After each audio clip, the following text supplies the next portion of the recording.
Hi.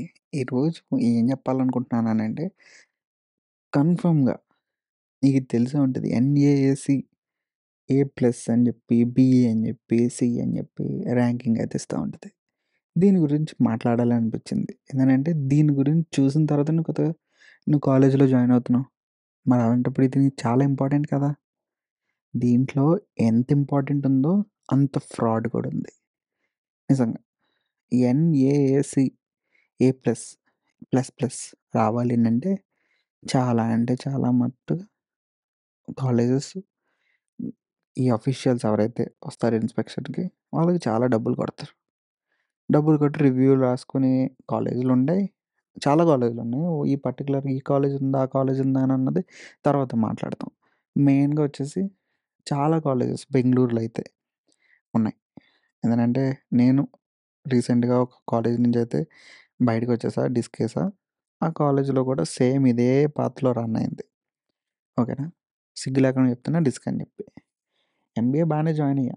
Join అయిన తర్వాతే తెలిసింది. ఇదేదో పెద్ద బొక్కలో కాలేజ్ అని చెప్పి. ఎందుకంటే డబ్బులు 15,00,000 is not a big task అని అనుకోవచ్చు చాలామంది. కానీ 15,00,000 అనేది చాలా ఎక్కువ. నీకు కట్టిన డబ్బుల్లో సగం డబ్బులు కూడా రాలే. అసలు డబ్బులే రాలేదు అంటే నువ్వు అర్థం చేసుకోగలుగుతావా? ఎంత లోఫర్ థింగ్ జరుగుతుందన్నది ఈ బెంగుళూరులో. నిజంగా. ఎందుకు రాలేదు ఏంటి అన్నది క్లియర్ కట్‌గా చెప్తా. వీడియోని కంప్లీట్‌గా వాచ్ చెయి. ఎన్ఏఏసి ఏ ప్లస్ ఈ ర్యాంకులు ఎలా ఇస్తారో తెలుసా?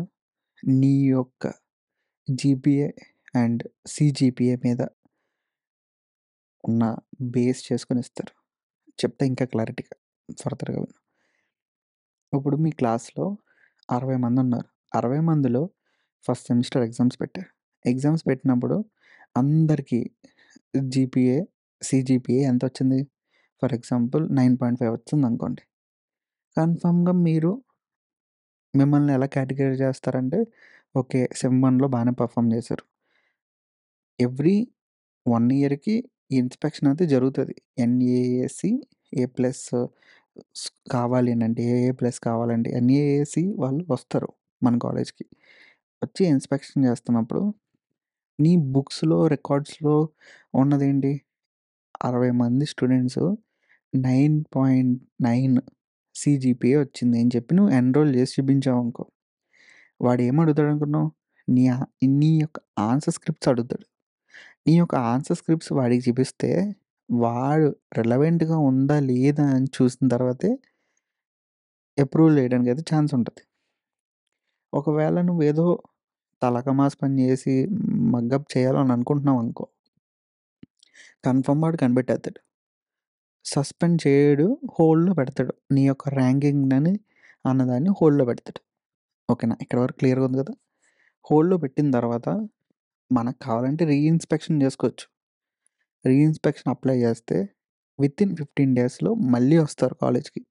మళ్ళీ రీఇన్స్‌పెక్ట్ చేసి మళ్ళీ రిపోర్ట్ సబ్మిట్ చేయాలి. ఎన్ఏఏసీ క్రెడెన్షియల్స్‌కి. సబ్మిట్ చేస్తే ఓకే.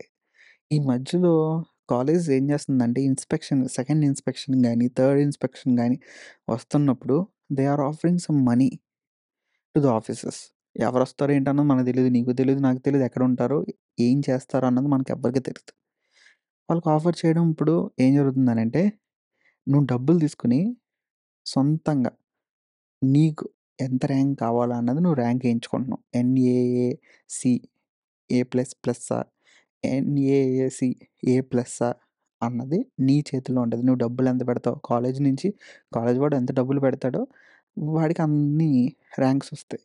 రేపన్న రోజున ఎవడు ప్రాఫిట్ పొందుతున్నాడు? కాలేజ్ వాడికి అడ్మిషన్స్ ఒస్తాయి. ఎందుకంటే నువ్వు దాన్ని చూసే కదా! ఆ లిస్ట్‌ని చూసే కదా! నువ్వు పలానా కాలేజు ఇది బావుందనమాట, అది బావుందనమాట అని చెప్పే కదా! నువ్వు జాయిన్ అవ్వడానికి ట్రై చేస్తావు. ఆటోమేటిక్‌గా కాలేజ్ వాడికి మంచి డబ్బులొస్తున్నాయి. ఇక్కడ మధ్యలో ఎవడు సంకనాకిపోతున్నాడో గుర్తుపెట్టుకో. నువ్వే సంకనాకిపోతున్నావు. కన్ఫర్మ్ ఈ వీడియో చూస్తున్న వాడివి నువ్వే పోతావు. ఇండియాలో జరుగుతుంది ఇది పెద్ద స్కామ్. ఆంధ్రాలోనే కాదు, కర్ణాటకలోనే కాదు, బెంగుళూరులోనే కాదు. ఆల్ ఓవర్ ఇండియాలో.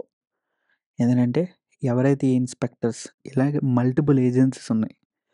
ఆ మల్టిపుల్ ఏజెన్సీస్ వచ్చి ఇన్స్‌పెక్ట్ చేస్తాయని అనుకుంటున్నారు. కాదు. తప్పు. మన మైండ్స్‌ని అలా మౌల్డ్ చేస్తున్నారంతే.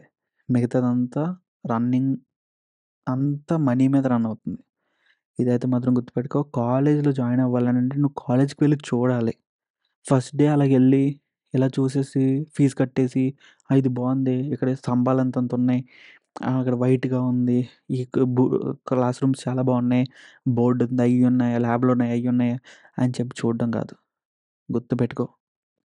ఒక కాలేజ్‌లో నువ్వు జాయిన్ అవుతున్నావనంటే ఎవ్వరు అడ్మిషన్ తీసుకోకుండా ముందు నువ్వు నార్మల్ స్టూడెంట్‌గా లోపలికి వెళ్లి ప్రతి బ్లాకు తిరిగి ప్రతి ఒక్కడిని అడుగు.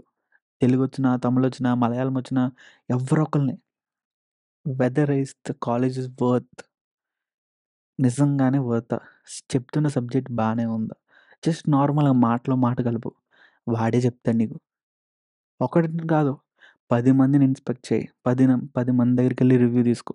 అప్పుడే నువ్వు జాయిన్ అవ్వు. నేను చేసిన తప్పు నువ్వు చేసావనుకో రేపన్న రోజున కన్ఫర్మ్‌గా బొక్కలో పడతావు. డబ్బులు వేస్ట్ చేసుకోకు. నా డబ్బులంటే వేస్ట్ అయిపోయినాయి. నేను అసల ఎక్స్‌పెక్ట్ చేయలే నా డబ్బులు అలా పోతాయని. కానీ నీ డబ్బులైనా సేఫ్‌గా ఉంటాయి కదా! నీకోసమే చెప్తున్నా. వింటున్నావా?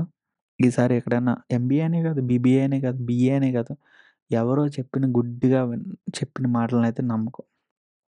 వెళ్ళు ఫ్యాకల్టీతో మాట్లాడు. ఎవరు, ఏంటి అన్నీ మాట్లాడు. అన్నీ కనుక్కో. ఎందుకంటే రైట్ టు ఇన్ఫర్మేషన్ అనేది నీ యొక్క హక్కు. నువ్వు చేయకపోతే ఇంకెవడో ఆ థింగ్‌నయితే చేయలేడు. భయపడకు. ఎందుకు భయపడుతున్నావు? ఏదైనా కాలేజ్‌కి వెళ్తే నువ్వెందుకు భయపడుతున్నావు? ఎవడైనా నిన్నేమని చంపేత్తాడా? ఎవరు నిన్నేమనరు తమ్ముడు. ఎవరు నిన్నేమనరు. కాలేజ్‌కి వెళ్ళు. వెళ్ళి నాకిది కావాలి. ఇదవుతుందా?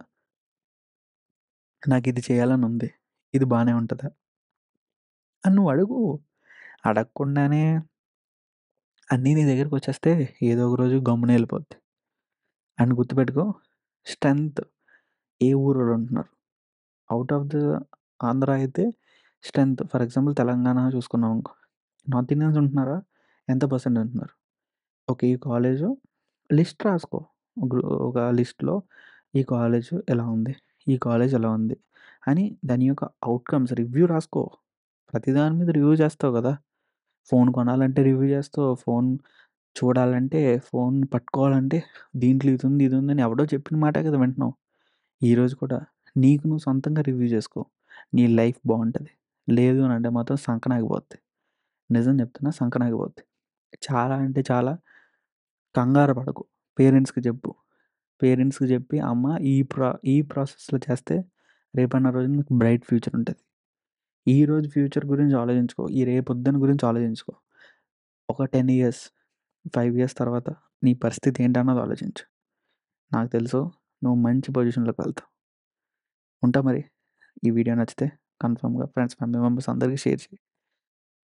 Thank you.